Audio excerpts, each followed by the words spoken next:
Assalamualaikum warahmatullahi wabarakatuh. Ada pepatah yang mengatakan, tak kenal maka tak sayang. Maka izinkan saya untuk memperkenalkan diri saya. Perkenalkan, nama aku Evi Fitriana Ambarwati, mahasiswi baru dari Program Studi Pendidikan Bahasa dan Sastra Indonesia, Fakultas Ilmu Pendidikan, Universitas Trunojoyo Madura. Menghindari kerumunan massa adalah langkah tepat yang dapat dilakukan oleh semua lapisan masyarakat sebagai upaya antisipasi penularan COVID-19. Hal ini dikarenakan setiap orang bisa menjadi karir virus corona dan tidak diketahui tanda secara fisik bila tanpa gejala. Untuk saat ini, tingginya grafik kasus penularan COVID-19 di tanah air semakin tinggi. Hindari kerumunan karena kita tidak pernah tahu siapa orang di luar rumah yang membawa virus. Bahaya sekali orang yang dalam tubuhnya ada virus corona tapi tidak ada keluhan sama sekali. Tapi kita tidak bisa membedakan orang tersebut. Dengan menghindari kerumunan itu artinya semua sama dengan melindungi orang rentan seperti lansia dan orang dengan penyakit kronis. Sebab jika orang rentan tersebut tertular virus corona akan berakibat fatal.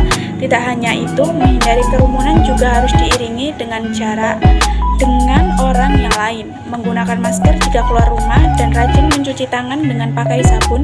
Karena itu, peran dari semua kalangan diperlukan dalam mengakhiri masalah COVID-19 di Indonesia. Ini yang perlu kita pahami, bukan berarti kabupaten atau kota terdampak COVID-19 itu seluruh wilayahnya terdampak.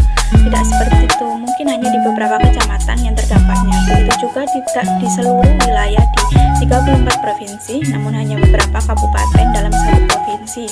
Segala upaya penanggulangan COVID-19 yang dilakukan harus diiringi dengan menjaga diri sendiri, dengan meningkatkan imunitas tubuh, istirahat yang cukup, dan tidak panik, jaga jarak, memakai masker, dan mencuci tangan pakai sabun dengan air yang mengalir, dan menghindari kerumunan. Pandemi COVID yang terjadi saat ini membuat kita terpaksa harus membatasi aktivitas di luar rumah. Akibatnya, kegiatan belajar dan bekerja pun harus kita lakukan dari dalam rumah, guna menghindari kerumunan dan berkumpul di tempat yang ramai. Banyak yang mengatakan bahwa tinggal di rumah selama pandemi COVID-19 adalah momen baik bagi tubuh untuk memperoleh gizi yang seimbang. Atur menu makanan kita dan keluarga agar tetap memenuhi unsur-unsur zat gizi dan lengkap dalam jumlah yang sesuai, sehingga tidak lebih dan tidak kurang. Kita dapat menerapkan konsep piring makananku yang memenuhi kaidah gizi seimbang. Kebiasaan mengkonsumsi makanan bergizi akan berdampak pada tingkat energi dan produktivitas kita. Hal ini juga akan menjaga kita dari kebiasaan mengkonsumsi makanan cepat saji yang tidak baik bagi tubuh kita. Selain mengatur pola makanan kita, aktivitas fisik tetap diperlukan untuk menyeimbangkan kondisi kesehatan tubuh kita. Ada banyak macam olahraga yang bisa kita kerjakan di rumah, bahkan tanpa menggunakan alat peraga apapun. Hal ini akan menyempurnakan perubahan pola hidup sehat kita untuk kedepannya. Berbagai cara dan tips sudah dilakukan untuk membuat hari-hari selama di rumah akibat pandemi virus COVID-19 ini tetap produktif. Mulai bekerja seperti biasa, belajar secara rutin, serta melakukan aktivitas lainnya.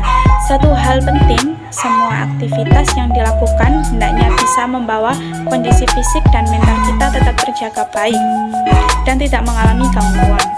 Hal itu berkaitan dengan sistem imunitas tubuh. Seperti diketahui, imun yang rendah mungkin akibat mengalami gangguan fisik dan mental, justru berpotensi membuat kita rawan terinfeksi virus corona. Jadi yang terpenting selain kita memperhatikan pola makan dan pola hidup yang baik, kita wajib mematuhi protokol kesehatan yang sudah ditetapkan oleh pemerintah, yaitu memakai masker, tetap jaga jarak, menjauhi kerumunan, dan kebiasaan sering mencuci tangan, memakai sabun. Dengan demikian, kita berharap bisa melindungi diri dan orang sekitar kita dari virus corona.